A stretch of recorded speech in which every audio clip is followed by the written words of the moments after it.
Hey everybody, today's Real Talk video is going to be all about school and in particular school classes, high school classes, I must say.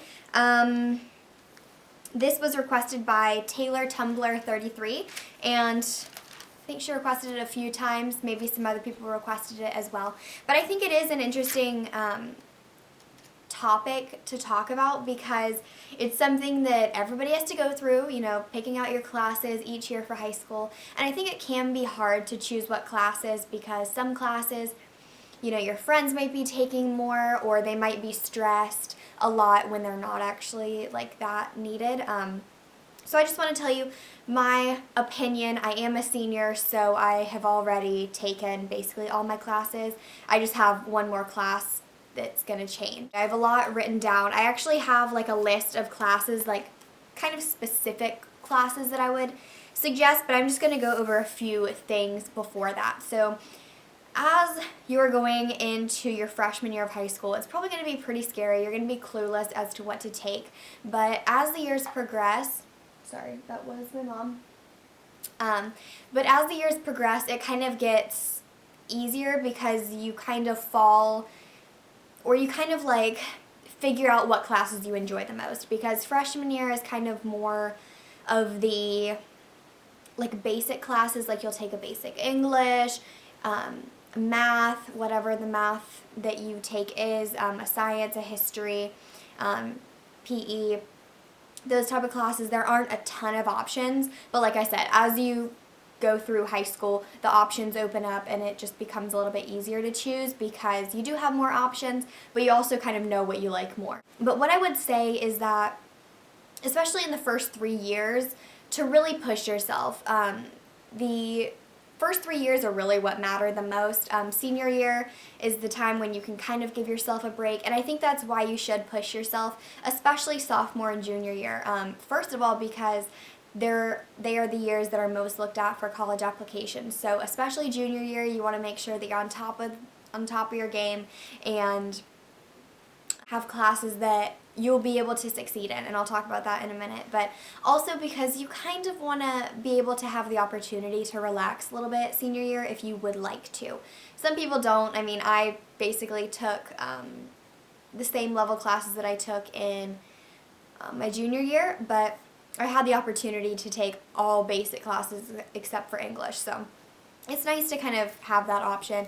And by the time you get to be a senior, you're really not wanting to go to school, so yeah, that option is nice. But what I would say is to push yourself as far as you can go without going overboard and staying within your personal limits of like where you can succeed. So if you know that you're not going to be able to keep up with an AP level class, don't take it. It will be miserable. You have to know what you're just what you're capable of. If you're a really good student, I think, like, I'm a good student. Like, I work well in school. Like, I'm good at school. Not necessarily because I get amazing grades, but I think like my personality and like the kind of just routines and strategies that are used are good. So if you are a good student and can handle and kind of juggle the classes and be good at time management, then you can probably push yourself further. But if you know for a fact that you're going to be lazy and not want to do things, don't take the classes because you're going to hate yourself for it. If you can't take AP level classes, don't worry about it because it's really not that big of a deal for college and stuff.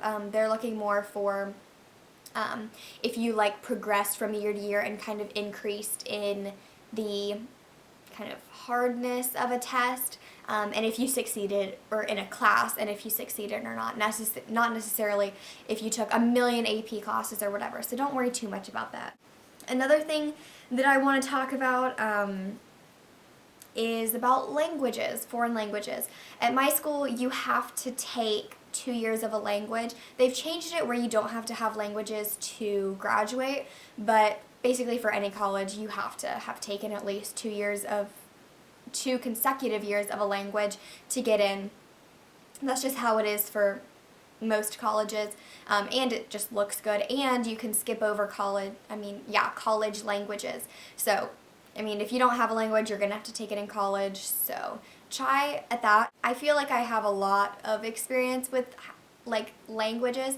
I've been taking a foreign language for the past 6 years now, so I'm pretty qualified to talk about foreign languages in high school and middle school because I took Spanish. Part 1, it was split into 7th and 8th grade. So I did that, and then I followed up every single year. I've taken Spanish every year since 7th grade, which is very crazy. I know that. But what I want to say is that as long as you can do it, do it. If it gets to a point where, you know, you're in Spanish 2 and you're really, really, really struggling, you hate it, then don't do it.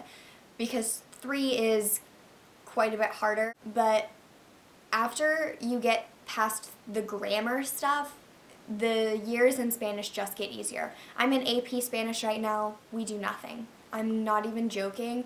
We do nothing. It is so easy. It's not hard at all. Because I think once you get to a certain point, you just basically know it, and it doesn't really seem to get harder. Because you don't really learn like any grammar or anything like that. It just gets to a point where it's just kind of like vocab and different phrases and stuff like that. So it's not too bad, but just stick with a language for as long as you can because it will only benefit you in the future. If you can follow up with the language even into college, that's even better. If you can get a job where you can be bilingual, that's big bucks. So just do it as far as you can, but if it's going to kill you, don't do it. But I'm just saying it does get easier, so know that before choosing.